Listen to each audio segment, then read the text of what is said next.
Assalamualaikum warahmatullahi wabarakatuh. Bismillahirrahmanirrahim. Alhamdulillahirabbil alamin. Asyhadu alla ilaha illallah wa asyhadu anna Muhammadar abduhu wa rasuluhu la nabiyya ba'da. Rabbi shrah li sadri wa yassir li amri wahlul 'uqdatam min lisani yafqahu qawli. Oke, masih bersama saya Miftahul dan juga ustadz kita yaitu Ustadz Abdullah Juhad. Kemarin kita sudah membahas tentang Al-Quran satu teori ilmu di kajian Al-Quran menurut Sunnah Rasul. Dan untuk saat ini teman-teman melanjutkan kajian yang kemarin kita sudah bahas. Sekarang kita memasuki tema selanjutnya. Tema selanjutnya apa Ustadz? Al-Quran satu sistematika. Al-Quran satu sistematika. Nah, ini adalah judul yang akan kita bahas di video kali ini. Dan untuk itu langsung saja teman-teman, kita akan mendengarkan kajian atau tausiah dari Ustadz kita yaitu Ustadz Abdullah Juhad.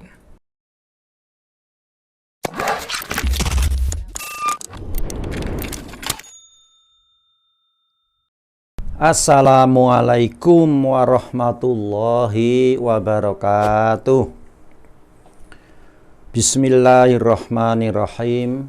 Alhamdulillahilladzi arsala rasulahu bil huda wa dinil haq liyudhhirahu 'alad dini kullih walau karihal musyrikun. Asyhadu an la ilaha illallah wahdahu la syarikalah wa asyhadu anna Muhammadan abduhu wa rasuluhu la nabiyya ba'dah. Allahumma shalli ala Muhammadin wa ala alihi wa ashabihi ajma'in, amma ba'du.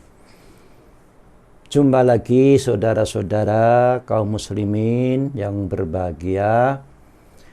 Mari kita lanjutkan kajian kita kali ini mengambil tema Al-Quran satu sistematika, yaitu bagian dari Al-Quran satu teori makna atau teori ilmu. Kemarin sudah kita bahas tentang Al-Quran satu metodologi atau metodologi Al-Quran, di mana kesimpulannya kemarin metodologi inilah nanti adalah sebagai kompas arah Al-Quran ini dari mana mau kemana. Ini metodologi ya. Kemarin sudah kita simpulkan bahwa Al-Quran ini adalah dari Allah untuk menerangkan, menjelaskan kejadian-kejadian, peristiwa, kehidupan di alam semesta ini ya.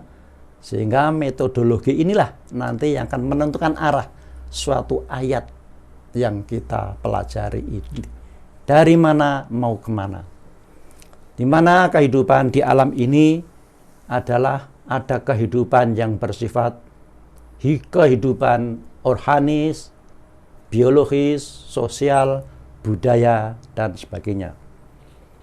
Nah, manusia ini pun sebenarnya termasuk bagian daripada alam itu sendiri. Cuma nanti manusia ini ada dua dimensi. Manusia sebagai makhluk organis biologis dan manusia ini posisinya sebagai makhluk sosial budaya. Sebagai makhluk organis biologis, manusia ini siapapun sudah taat kepada hukum-hukum Allah secara biologis ya. Misalnya lahir, kemudian berkembang, dan nanti remaja, tua, dan mati, semuanya mengalami. Jadi secara biologis manusia ini sudah taat pada Allah ya. Kalau sudah tua rambutnya memutih, kemudian kulit berkeriput, itu nggak bisa dibantah. Tetapi secara sosial budaya, manusia kadang-kadang membantah, tidak mau taat kepada Allah. Dan itulah sebabnya kenapa Al-Quran diturunkan. Bahwa Al-Quran itu kemarin sudah kita singgung, tujuan pokok diturunkannya Al-Quran adalah untuk mengatur kehidupan sosial budaya. Ya. Jadi manusia ini bagian daripada alam, ya. Maka Al-Quran itu sebagai pedomannya, bagaimana kita menjalani hidup dan kehidupan di alam ini. Dan alam itu tergantung pada Allah. Maka penjelasannya adalah juga harus menurut Allah. Itulah Al-Quran. Maka kemarin kita tegaskan bahwa ayat yang kita baca, ayat manapun juga, arahnya adalah harus Al-Quran ini bisa berfungsi pada kehidupan di alam semesta ini. Jadi ayat-ayat Al-Quran jangan dikembalikan kepada Allah. Ya, kemarin contohnya sudah ada ya. Jadi nanti memahami Al-Quran yang secara metodis sesuai dengan metodologi adalah arahnya ke alam. Bagaimana membuat, menciptakan, menerangkan, dan berlaku di alam ini sesuai dengan ajaran Allah. Itu yang kemarin metodologi. Maka sekarang kita menginjak kepada Al-Quran satu sistematika. Ingat bahwa untuk memahami makna Al-Quran, selain kita harus mengetahui metodologinya, maka kita harus mengenal sistematika Al-Quran. Ya, baik. Yang dimaksud sistematika di sini adalah dari kata-kata sistem ya. Apa sistem itu? Ya, sistem kan is the arrangement of the body of the problem. Ya. Jadi yang dimaksud sistem di sini adalah ya susunan persoalan atau susunan keterangan dalam keseluruhan yang bulat. Jadi sistem di sini adalah susunan persoalan keterangan secara keseluruhan tapi yang dalam satu kebulatan. Ya, itu sistem. Ya. Ditambah K, ya, ini kan singkatan dari logika, sehingga menjadi sistematika. Berarti satu cabang ilmu yang menjelaskan atau membicarakan masalah susunan persoalan keterangan-keterangan dalam keseluruhan tapi secara bulat. Ditambah dengan Al-Quran satu sistematika, berarti di sini adalah ayat-ayat Al-Quran yang membicarakan masalah sistem atau susunan persoalan. Nah, ayat Al-Quran ini yang membicarakan masalah sistem hanya sedikit. Hanya sebagian ayat yang membicarakan masalah sistem. Ya. Tetapi ingat bahwa semua ayat Al-Quran adalah sistematis ya. Sudah disusun demikian rupa oleh Allah secara sistematis. Ya. Kenapa?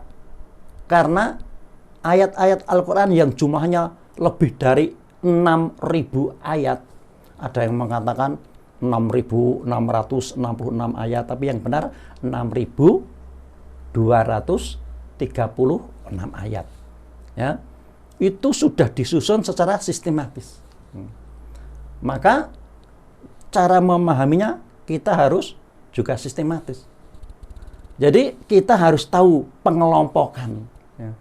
Secara cara kerjanya sistematis ini adalah sebenarnya klasifikasi dan menspesialisasi.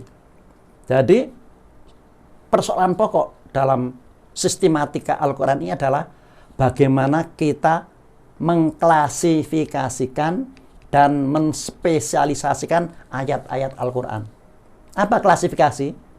Maksudnya penggolongan. Jadi ayat-ayat Al-Quran kita golongkan. Ya. Setelah kita golongkan, nanti kemudian ada penjurusan. Jadi spesialisasi itu penjurusan menjadi bagian-bagian yang khusus. Contoh ya, contoh kerja sistematik itu adalah misalnya pedagang buah. Pedagang buah itu dia sudah tahu buah apapun yang ada, ya, kemudian diklasifikasikan. Oh, ini klasifikasi mangga. Oh, ini jeruk. Oh, ini melon. Oh, ini semangka. Itu diklasifikasi. Nggak dicampur. Ditempatkan di tempat tersendiri ini. Mangganya di sana jeruknya, di sana buah lainnya. Kan nggak dicampur. Itu sudah kerja klasifikasi. Kalau spesialisasi gimana? Nah, nanti yang mangga ini di spesialisasi ada mangga yang besar, mangga yang kecil, mangga yang masak di pohon. Harganya kan lain-lain. Nah, jadi spesialisasi ini adalah nanti bagian dari klasifikasi. Begitu pula di dunia akademis. Misalnya kita menempuh sarjana kedokteran. Pertama kali dokter umum dulu. Nah, ini fakultas apa? Kedokteran. Klasifikasinya. Tetapi ada spesialisasinya apa? Oh, nanti ada dokter gigi, ada dokter anak ya. Oleh karena itu, masalah pokok yang dihadapi oleh Al-Quran ini nanti klasifikasi ini dan spesialisasi. Maka Al-Quran harus kita klasifikasi dan spesialisasi sampai habis. Ini tidak boleh. Spesialisasi itu nggak sampai habis, obyeknya tuntas bisa dispesialisasi. Nah, oleh karena itu nanti coba dalam Al-Quran ya, dalam surat An-Nur ya, ayat yang pertama ya. Surat An-Nur ayat yang pertama itu di sana disebutkan A'udzubillahi minasyaitonirrajim suratun anzalnaha wa faradnaha wa anzalna fiha ayatin bayyinatin la'alakum tadakkarun ya. Jadi Al-Quran itu nanti kan terdiri dari surat-surat. Suratun anzalna, kami yang menurunkannya. Wa faradna, dan kami yang menetapkannya. Wa anzalna fiha, di dalam surat itu kami juga yang menurunkan ayat-ayatnya itu. Apa? Ayatin bayinatin. Ayat di mana ayatnya itu saling menjelaskan. Kenapa?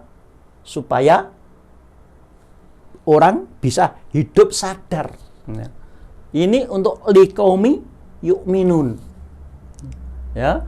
Kemudian orang-orang yang mempelajari Al-Quran di mana ayatnya saling menjelaskan, nah, maka terbentuklah nanti sistematika buku.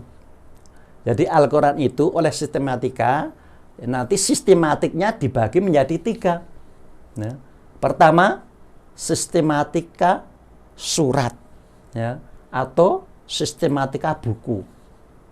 Jadi menurut Al-Quran bahwa sistematika Al-Quran itu yang pertama sistematika mushaf atau sistematika buku ya. Apa maksudnya?